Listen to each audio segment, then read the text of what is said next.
Hi there, thanks for watching. Today's video is a music review blog about an artist named Jill, who has a new record called Coming Home.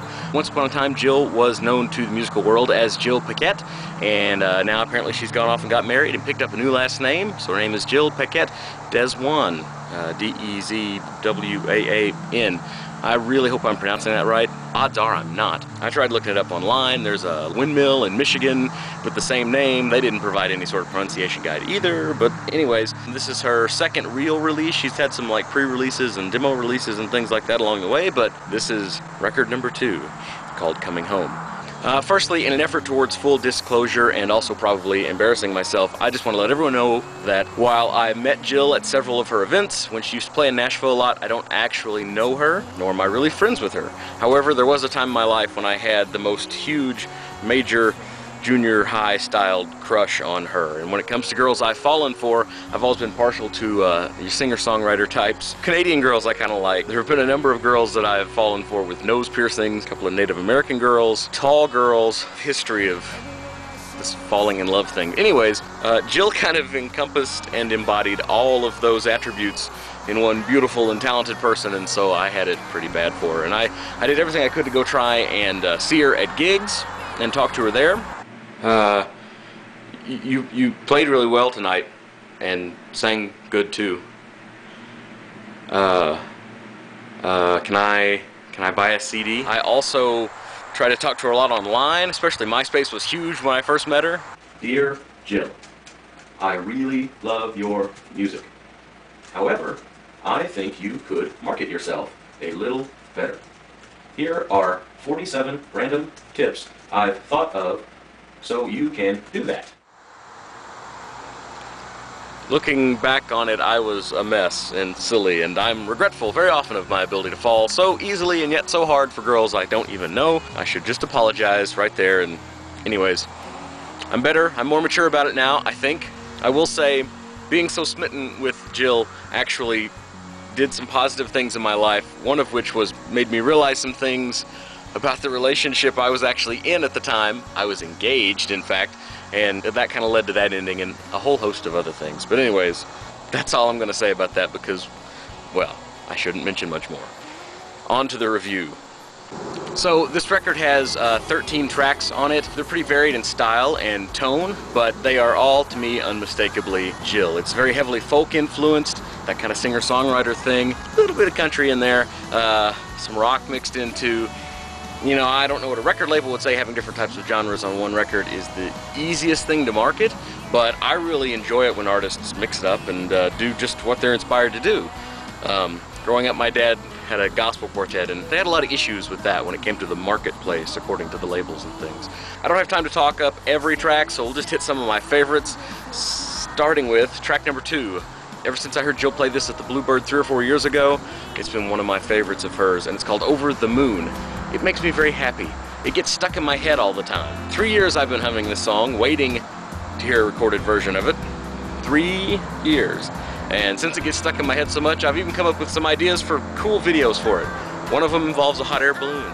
That's all I'll say. This song kind of makes me dance to myself, no matter where I am, often in my car.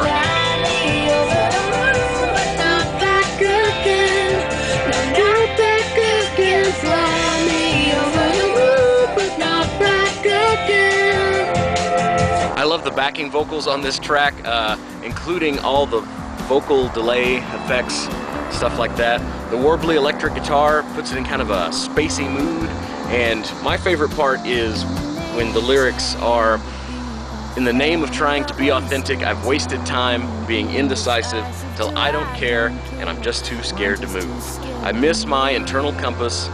Would it have steered me to or from this? That's what I don't know, and I don't know what to do.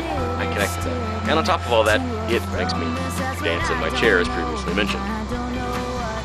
Track 6 is a song called Worth It, and you know, being an engineer here in Nashville, I get to mix a lot, and I mean a lot of songwriters all the time. And even if an amazing artist picks up a song and just knocks it out of the park, there are still times when hearing the original author perform the song makes it simply be amazing. Somebody like that I deal with, so I've mixed him 4 or 5 times, is Jeffrey Steele. And you know, he had that song that Rascal Flatts covered, What Hurts the Most, and Rascal Flatts did a great job with it. It was a huge hit for them. But if you compare the two versions, hearing them perform it and then hearing Jeffrey Steele perform it, there's no comparison as far as just emotional content, because you understand when you hear Jeffrey Steele do it. There's something special about this, that it's not about a relationship breaking up. This is hurt a million times more painful. Just kind of, I don't know, the story behind a song can be just as awesome as the song itself, and that's where I'm kind of at with the song Worth It on this record. I'd love to know the backstory, because it's like a breakup, get together, I'm so glad I've got you breakup song. A lot of the songs in this record are kind of breakup-y sort of songs, or rocky relationship sort of songs, but they're still wonderful, I think. There's actually several of Jill's songs I'd love to know the backstory on, but this one in particular. It's one of the more rock-influenced tracks on the record. I get this one stuck in my head a lot too, singing it. It makes me think of a lot of my favorite Butterfly Boucher songs, but in a completely different way also. Jill's got kind of a rock vocal on this one, and I think that kind of shows how versatile she is. The next track after Worth It, track 7, is called Never Saw, and it's pretty special, I think. It really demonstrates Jill's dynamic range. She's soft and sultry, she's forceful, full of emotion. I really like the guitar solo that's in the middle, and I don't know if I get any kind of vote, but if I do, I would definitely vote for more sultry Jill songs. I could take a whole album's worth if such a thing were to ever exist. I remember one time at the Bluebird Cafe, she did a song called Gone Like Yesterday. The guy who was playing in the round before her had just introduced some big R&B producer who's sitting right on the front row, who was there to listen, and it was kind of funny because she made a big deal about how she was really nervous because she's a Native American doing R&B, and she didn't know if she could pull it off, but I'm pretty sure everybody there agreed that she pulled it off exceptionally well, as she does on this song right here. It's great how at the end of the first verse, just almost in an instant, everything just kind of caves in, and you're left with the bass and a little bit of kind of side stick on the snare and Jill's voice, and it all just kind of starts over. It builds back up, and then it does it again, and then it builds back up to the end of the song, and I really enjoy it. Several of these songs are songs that I have heard demos and earlier versions of, and it's great to finally hear them done. Songs like the title track, Coming Home, Take You or Leave You, Psalm 116, they really stand up as a simple arrangement with only Jill and her guitar, but they're equally appealing with the full production value as they appear here on the record. And speaking of songs that I know and have heard before, Jill covers herself on this record with a new version of her song One of These Days, which was on her first record.